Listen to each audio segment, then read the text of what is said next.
Ada wacana nih di pemerintah Provinsi DKI Jakarta untuk melakukan pembatasan juga pada akhir pekan, pembatasan kegiatan masyarakat dan mobilitas. Ini seperti apa Anda ukur kira-kira dampaknya ke perekonomian seandainya Oke, dilakukan? memang kalau kita lihat memang kalau kita lihat dalam konteks pembatasan sosial, apa yang pemerintah terakhir lakukan yaitu PPKM merupakan kelanjutan dari episode PSBB yang sudah beberapa kali diterapkan sejak awal pandemi.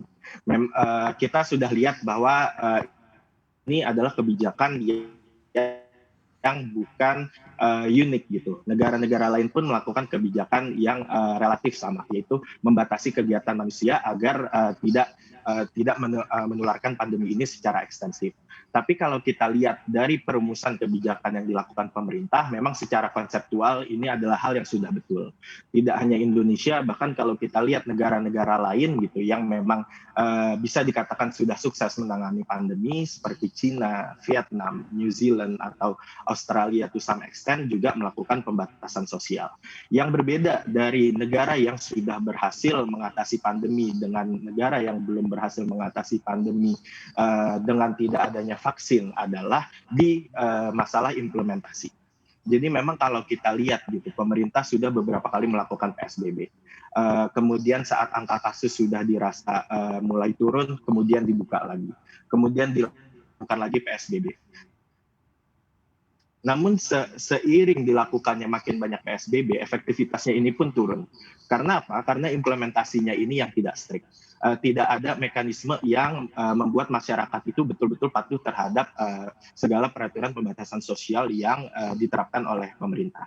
Kalau misalnya kita lihat belakangan ini, kita keluar pun kita masih sangat mudah menemui restoran atau usaha yang masalahnya apa? Masalahnya memang tidak ada implementasi yang ketat, gitu. Tidak ada enforcement yang ketat dari pemerintah untuk kebijakan ini bisa dipatuhi sepenuhnya. Dan memang masyarakat pun secara behavioral sudah mulai jenuh gitu untuk di rumah. Selain untuk masyarakat yang jenuh, masyarakat pun memang harus keluar untuk mencari penghasilan. Nah, kalau ini diteruskan dengan mekanisme yang sama, dengan implementasi yang sama, makin lama akan makin tidak efektif.